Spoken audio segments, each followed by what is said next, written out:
Everyone, कैसे हो आप सभी। हमने सबसे पहले क्या पढ़ा था, प्रागैतिहासिक काल का जो सबसे बेसिक स्टेप था वो पढ़ा था हमने, जिसमें हमने बताया था कि ईस्वी क्या होती है और ईस्वी कहाँ से शुरू हुई, शताब्दी कहाँ से शुरू हुई। तो आपने अगर वो नहीं देखा तो पहले जाके इसका पार्ट फर्स्ट देखें, ठीक है। उसके बाद में आपको ये समझ में आएगा। ओके, अब हम चलते हैं प्रागैतिहासिक काल के फर्स्ट चैप्टर पर, ठीक है। तो सबसे पहले हम जान लेते हैं कि प्रागैतिहासिक काल का अर्थ क्या होता है, ठीक है। मैंने बताया था कि प्रागैतिहासिक काल का अर्थ सबसे पहले जानेंगे, ठीक है। तो आइए जानते हैं। तो सबसे पहले हम देख लेते हैं कि प्रागैतिहासिक काल का अर्थ क्या होता है। तो प्राग प्लस ऐतिहासिक, ठीक है। प्रागैतिहासिक को दो में प्लस किया, प्राग प्लस ऐतिहासिक। प्राग का मतलब होता है पूर्व, पहले, और ऐतिहासिक का मतलब होता है इतिहास से पहले का समय, ठीक है। समझ आया, इतिहास से पहले का समय, ठीक है। सो ये समय वो कह रहे होता है, और ये जो काल काल जिसको समय बोलते हैं, ठीक है।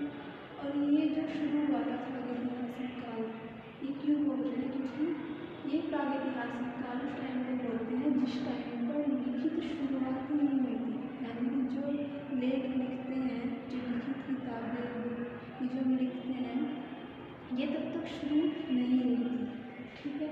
तो उसी टाइम पर ये शुरू हुआ था, जिसका मतलब है प्राग प्लस ऐतिहासिक, यानी कि इतिहास से पहले का समय, ठीक है। समझ में आ गया। ये उस टाइम का समय था। मैं आपको 2 मिनट के लिए कुछ अकॉर्डिंग के तौर पर बता रही हूँ कि जैसे कि जो ये इतिहास था उस टाइम पर कुछ नहीं था, कुछ भी नहीं था उस टाइम पर, कुछ नहीं था। जैसे कि लिखना और मतलब कुछ चीज़ का कुछ पता ही नहीं था, ठीक है। तो उस टाइम पर जो आदिमानव थे, वहाँ पर जो आदिमानव थे, उन्होंने इनकी सभी आगे बढ़ाया, मतलब उसको वहाँ से ही चीज़ें शुरू हुई। वहाँ पे ना किसी को कुछ खाने का पता था, ना किसी को लिखने का पता था, ना कपड़े पहनने का पता था, और ना ही कि आग कैसे जलाने हैं, पानी कैसे पीना है, ये नदी है, ये है, ये पेड़ है, अच्छा ये जानवर है, ये इस तरह भागते हैं, ये इस तरह करते हैं, ऐसा कुछ भी, ये सब कुछ पहले से ही पता चला था उस टाइम पर, ठीक है। तो ये समझ में आ गया प्रागैतिहासिक काल का अर्थ, ठीक है। तो प्रागैतिहासिक काल को 3 भागों में बांटा गया है, 3 भागों में बांटा गया है। पूर्व पाषाण काल, जैसे कि मैंने कल भी बताया था आपको, पूर्व का मतलब पहले का समय। तो पूर्व भाग इसी से याद रखना, आपको बहुत अच्छे से लर्न होगा, आपको लर्निंग समझने की ज़रूरत है, तो आपको पेपर में भी बिल्कुल भी दिक्कत नहीं होगी। तो पूर्व पाषाण काल 3 भागों में बांटा गया प्रागैतिहासिक काल को। सबसे पहले पूर्व पाषाण काल। पूर्व का मतलब है पहले, पाषाण का मतलब है पत्थर, और काल का मतलब सन, यानी कि पूर्व पाषाण काल का सबसे पहला पूर्व है, जो सबसे पहले का समय है। उस टाइम पर पत्थरों का उपयोग करते थे, पत्थरों से ही जुगाड़ बिठाते थे, क्या करना है क्या नहीं करना। और आपको पता भी होगा कि पत्थरों से ही आग जलाने का आविष्कार हुआ था, जो उन्होंने किया था, आदिमानव ने, ठीक है। तो ये कब से कब तक था, 3000 ईसा पूर्व से, ठीक है। 3000 ईसा पूर्व, देखो ध्यान रखना, मैं 3000 ईसा पूर्व बोल रही हूँ, यानी कि 3000 ईसा मसीह, ध्यान रखना, ईसा मसीह, ईसा पूर्व, समझना, ईसा पूर्व, ईसा का मतलब और पूर्व, ईसा यानी कि ईसा के समय से पहले का समय, ईसा के जन्म से पहले का समय, ध्यान रखना, ईसा पूर्व, ठीक है। ईसा पूर्व से 25,000 ईसा पूर्व तक का समय रहा। समझ में आ गया, ध्यान रखना। तो समझ में आ गया क्या होता है, 3000 ईसा पूर्व से 25,000 ईसा पूर्व तक चला, ये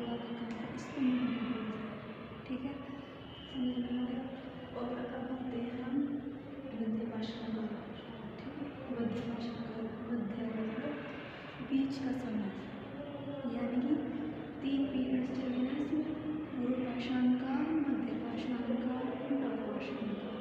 तो ये बीच का समय है जिसको मध्य पाषाण काल कहा जाता है। ये 25,000 ईस्वी पूर्व से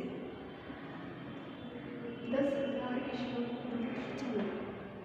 ठीक है, ये समय 25,000 ईस्वी पूर्व से 10,000 ईस्वी पूर्व तक चला। ठीक है, और उसके बाद आते हैं हम नवपाषाण काल। ठीक है, जो तीसरा पार्ट है नवपाषाण काल। इसमें जो नव का मतलब है वो नया होता है, और पाषाण यानी कि पत्थर, और काल यानी कि समय। समझ में आ गया? यानी कि जो तीसरा पॉइंट है वो है नवपाषाण काल की 10,000 ईस्वी पूर्व से 50,000 ईस्वी पूर्व तक चला। समझ में आ गया? अब ये कह रहा हूँ कि आपने दीदी के अंतर्गत तो बताओ। हाँ, अभी बताऊँगी, अभी मेरी कंप्लीट नहीं है, पूरा वीडियो देखना। जैसे कि पूर्व पाषाण काल की मैं सोच रही थी कि पहले आप ये वाला समझ लो, उसके बाद इसके अंदर का बताएंगे। तो पहले पूर्व पाषाण काल होगा, फिर मध्य पाषाण काल, फिर नव पाषाण काल। ठीक है, हाँ तो क्या किया इसमें, फिर इसमें जैसे कि आपको भी नहीं पता था, जैसे कि एक जगह पहाड़ी पर चढ़ रहे थे, उसमें देखा कि पत्थर गिर के नीचे आ रहा है, और नीचे गिरते समय उसमें एक चिंगारी सी उठती है, पत्थर में चिंगारी सी उठती है। तो फिर उन्होंने ये कहा कि ये क्या हुआ, इस जादू से क्या हुआ। फिर उन्होंने उसको ऐसे पत्थर से दूसरे पत्थर को ऐसे मारा, उसमें तो फिर दोबारा चिंगारी उठी, फिर मारा उसमें, फिर दोबारा चिंगारी उठी। उसके बाद उसमें मारते गए उसमें वो आग जल गई, तो वहाँ से आग का आविष्कार हुआ। ठीक है, ये बात समझ में आ गई।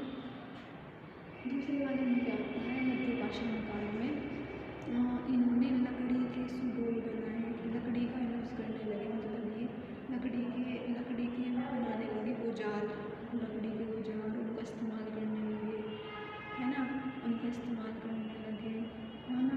और फिर क्या करा इन्होंने, पत्तों से, ये जो लकड़ी पेड़ होते हैं, पत्ते होते हैं, उनसे अपने कपड़े बनाने लगे थे। ठीक है, उनसे अपने कपड़े बनाने लगे थे। और फिर वहीं से थोड़ा हमें ये पता चला कि हाँ, उन्होंने फिर इसी टाइम में मध्य पाषाण काल में कुत्ते को अपना वो भी अपना जानवर, पालतू पशु बनाया। ठीक है, कुत्ते को ही सबसे पहले उन्होंने अपना पालतू जानवर बनाया था। ठीक है, और इसी काल में चाक का आविष्कार भी माना जाता है, जो बर्तनों पर की जाती है। और फिर नवपाषाण काल, ये आता है नवपाषाण काल। इसमें क्या हुआ था, वो जो मानव थे, जो आदि मानव थे, वो खेती बाड़ी करने लगे थे। मतलब इस समय में वे अपना जान गए थे, उन्होंने अपने झोपड़े बनाए में रहने लगे थे, उन झोपड़ों में रहने लगे थे, और अपने खाने के लिए उन्हें पता चल गया था कि ये खाने के लिए है, और इससे हमारे पेट की आग शांत होगी। ठीक है, जैसे कि अब नदी है, वहाँ पर पानी बह रहा है, उन्हें प्यास लगती है, उनका गला सूखता है, तो वे करते हैं कि ये क्या है, वे ऐसे करके उसको ग्रहण करते हैं अपने अंदर पानी को। तो उससे उन्हें बहुत अच्छा महसूस होता है कि देखो ये तो बहुत अच्छा महसूस हुआ, फिर इसको ये ऐसे करके इन्होंने इसी तरह अपनी कला को दीवार पर दर्शाया। वहीं से कला की शुरुआत हुई। जैसे कि उन्हें भूख लगी, उन्होंने क्या किया, उन्होंने वो खाने पीने का इंतज़ाम किया, कैसे भी करके कुछ भी बनाया। नहीं, जानवर थे, जो भी जानवर थे, उनको अच्छी तरह, उन्हें पता नहीं था तो कच्चा ही खा लेते थे। अब जैसे इन्हें पता चला, फिर इनको ये पकाने लगे, उनको भूनने लगे, उसके बाद उनको खाने लगे। ठीक है, और नवपाषाण काल में जैसे कि मैंने आपको बता दिया, झोपड़ी में रहने लगे थे। ठीक है, और अलग अलग अपने कार्य खुद करने लगे, यानी उन्हें पता चल गया था कि हाँ, इस तरह ये काम करना है। ठीक है, और वहीं से मानव ने कई आविष्कार किए थे। ठीक है, यहाँ से पता चला कि कला कहाँ से शुरू हुई थी। तो अब हम इसकी डेफिनेशन जान लेते हैं कि सबसे सिंपल ईजी भाषा में जो डेफिनेशन है इसकी, कि व्यक्ति के दिमाग में